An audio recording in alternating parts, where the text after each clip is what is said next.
Las que están viendo son obras que cabalgan entre el dibujo y la escultura, fruto del trabajo de una artista canaria, que hoy vamos a conocer mejor en nuestra sección de cultura.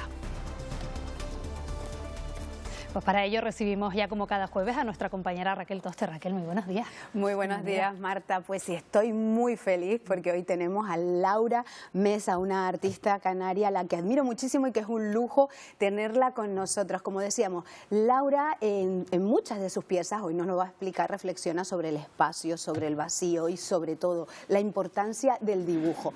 Pero qué mejor que ya darle la bienvenida, que la tenemos con nosotras. Muchísimas gracias por estar aquí, Laura. Muchas gracias a ustedes, a Raquel, a Marta, por invitarme. Estoy encantada de estar aquí. Bueno, cuéntanos, las obras que ya hemos visto algunas y vamos a seguir viendo, ¿sobre qué ejes vertebra tus obras, tu arte? Bueno, realmente todo parte desde el dibujo. Desde bien jovencita, cuando empecé a estudiar Bellas Artes, entendí que el dibujo era un poco la disciplina frente a la pintura o la escultura, pues digamos más honesta, en la que había menos capacidad para enmendar errores y demás, en la que normalmente se dice, ¿no?, que se ve mejor la mano del artista. A partir de ahí pues empecé a indagar en el dibujo, a investigar acerca de su propio lenguaje, los límites un poco del dibujo también, el uso de materiales y demás, y eso también me llevó un poco a cuestionar la función del dibujo en el arte, porque académicamente siempre cuando pensamos en el dibujo pensamos como en esa representación de la realidad, de esos bodegones que todas las escuelas de arte del mundo y las facultades de Bellas Artes se comienza estudiando así, y me llevó, ya te digo, de la mano del dibujo un poco a pensar y a reflexionar en esa relación que tenemos entre la realidad y la representación. Me parece además muy pertinente en nuestros días, porque podría parecer un poquito obsoleto, porque actualmente estamos viviendo también un cambio de paradigma de nuestra relación con la imagen y cómo ésta se relaciona con la realidad. Un caso muy claro en los últimos años, que no sabemos tampoco cómo va a evolucionar, son las inteligencias artificiales, ¿no? Cómo nos devuelven imágenes que ya no podemos entender como verdad, ¿no? Se cuestiona todo ese sistema de verdad con el que veníamos trabajando hasta ese momento. Estamos viendo que hablas de dibujos, pero si miramos a la pantalla nos viene a la cabeza casi más una escultura. Sí, ¿cómo se explica? Los límites del dibujo, ¿no? Sí, sí, exactamente. En esta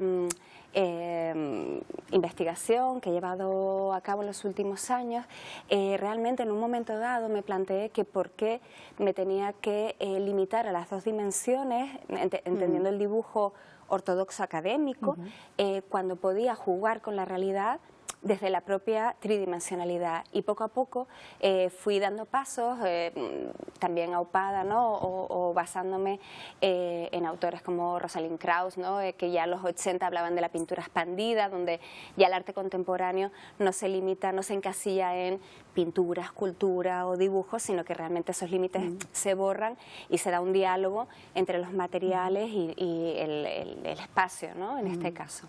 Estamos viendo imágenes de exposiciones como la de Pero no el mundo o epigenética. Siempre está muy relacionado además con la tecnología, pero también incluso con la sanidad. Explícanos tus piezas TAC, por ejemplo, porque creo que ahí además ya del dibujo nos pasamos a otro tipo de material. De materiales, sí.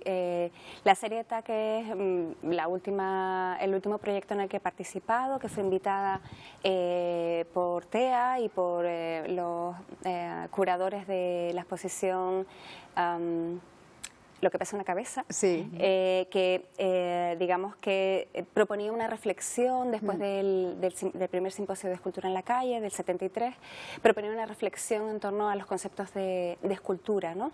Esos conceptos básicos que a priori parecen contrarios, pero que realmente yo creo que son binomios que generan diálogos y reflexiones interesantes, como lo lleno, lo pesado, lo sólido, ¿no? Lo lleno, lo vacío, lo pesado, lo liviano, etcétera, ¿no? Y entonces en esa propuesta yo lo que hice fue trabajar en base a unas imágenes que son tags cerebrales. Lo que hice fue un poco escanearlos, digitalizarlos. Son reales, Laura, son es reales. un tag real.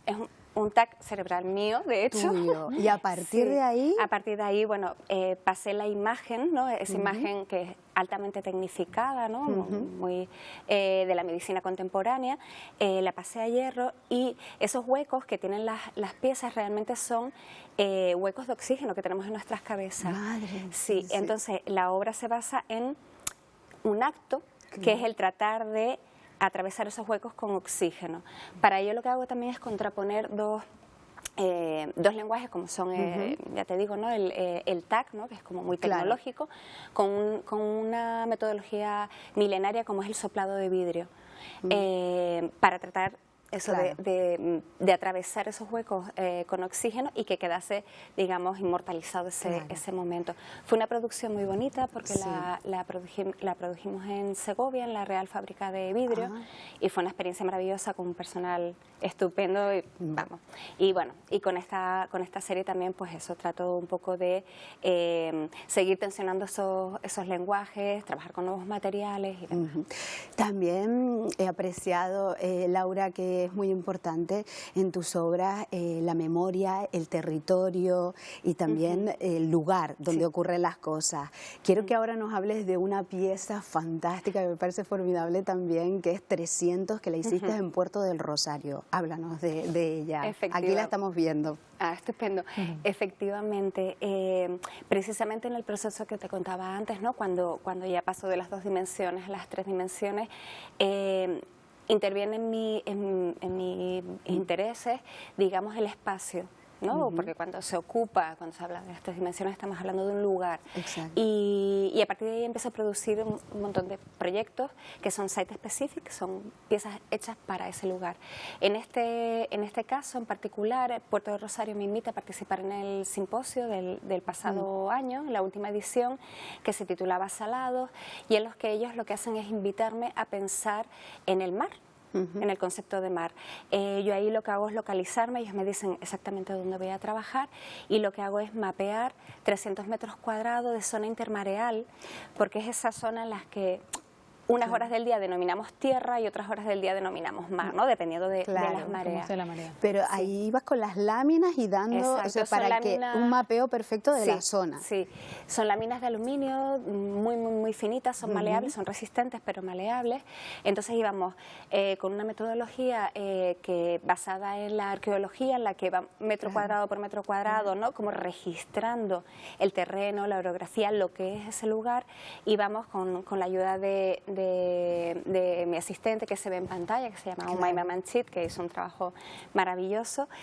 Fuimos mapeando poco a poco, metro a metro, de acuerdo con la naturaleza, de acuerdo con las mareas. No podíamos trabajar todas las horas del día, a veces tenemos que ir muy temprano, a veces muy tarde, para cartografiar un poco ese lugar y luego descontextualizarlo, apilándolo a modo de tótem, a modo de, digamos, de escultura tridimensional que tiene íntimamente relación con el lugar en el que está. Bueno, me parece precioso porque donde esté la escultura es una parte, fundamental de Puerto del Rosario. Bueno, para ir terminando, cuéntanos tus futuros proyectos, que estamos ya ávidas de saber. Pues mira, ahora mismo estoy, los más cercanos, voy a participar en el programa La Plaza, que es un programa que organiza TEA y que va de la mano de Alejandro Castañeda, en el que me parece que esta es la 3ª edición, invita a artistas nacionales a impartir talleres, workshops.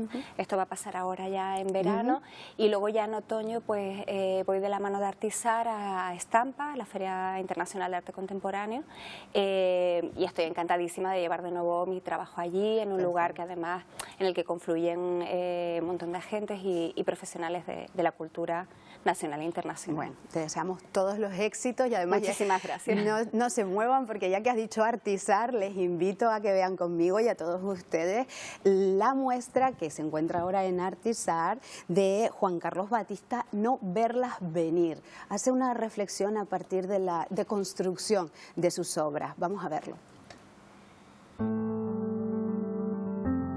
El título de No verlas venir coincide también con una larga serie de obras de impresiones digitales sobre millares. Altero millares con elementos que a mí me parecen un poco hostiles, ¿no? Llámese armas, llámese cacería, llámese toro, y en realidad no verlas venir es el miedo a que se repita la historia. En esta exposición hay piezas de millares alterados en tinta china, también hay varios dureros también alterados. La metáfora de alterar los dureros radica en que durero para mí es Europa, ¿no? Elementos de antidisturbios, de toros, de soldados, todo eso hablando de Europa, la fragilidad de Europa, ¿no? Frente a las grandes potencias. En realidad toda mi obra está alrededor del concepto de la decepción, ¿no? De la decepción de la condición humana, en fin, cómo vamos hacia una destrucción del medio ambiente, es decir, del egoísmo, para hablar de discursos donde te planteas la condición humana y los aspectos más abyectos de la condición humana. Yo necesito darle una apariencia estética a esos discursos que son un poco hablando de la parte sórdida del ser humano. Si te acercas, ves la figuración deconstruida y a grosso modo ves una obra abstracta, ¿no? Esa tensión entre los dos conceptos a mí me parece interesante. Las esculturas hablan también son artesanías africanas que yo compro baratas en el rastro y luego las deconstruyo hasta transformarlas en arte contemporáneo. Entonces, en ese viaje, pues hay un paralelismo con lo que hacemos en África, ¿no? Que es traer la materia prima baratísima y luego venderlas carísimas y vendérselas a los propios africanos carísimas. Entonces, uno juega también a ese cinismo sutil. Intento que mis piezas inviten a la reflexión. Obras en constante equilibrio entre la belleza estética y la tensión conceptual. Juan Carlos Batista, a través de la intervención y la alteración del pasado y el presente, crea un nuevo código de reflexión en forma de obras de arte.